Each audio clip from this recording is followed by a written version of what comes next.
Ovo su radovi koje smo, da kažemo, obećali još prošle godine i trebalo je već da to bude otprilike i ranije završeno, međutim iz nekih tehničkih razloga nije stiglo, ali dobro, ok, danas, odnosno ovih dana se privodi kraju asfaltiranje ovih ulica u selu Kutlovac, tako da se nadam da će građani biti zadovoljni s obzirom da se do sada ovde u ovom delu i u ovim pojedinim kracima ništa nije odrađivalo ni slično ni približno.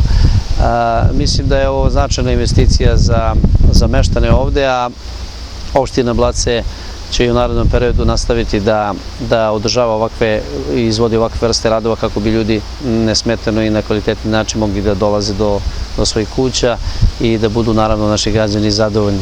Nadam se da ćemo uspeti da nastavimo sa ovakvim aktivnostima i verujem da ćemo u narednom periodu još puno toga realizovati kako u Kutlovcu, tako i na celoj teritoriji opštine Blace. Ovog puta se radi asfalt u Kutlovcu u dužini oko 2 km.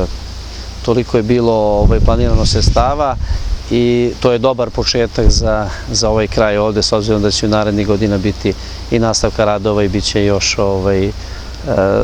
ono što nismo uspjeli ove godine da realizujemo bit će u narednom periodu, tako da verujem da će građani shvatiti da je to dobra investicija za selo Kutlovac i okolinu i da će biti zadovoljni s ovim što smo uspjeli do sada da uradimo.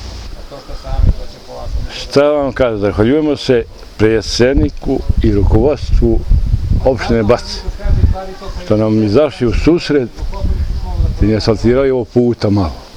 Jer ovdje u našoj zaseku ima 10 male djeca do 5. grada šli.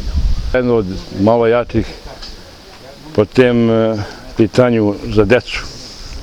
Tako da je to po dogovoru kako on je obećao, ko je i uradio.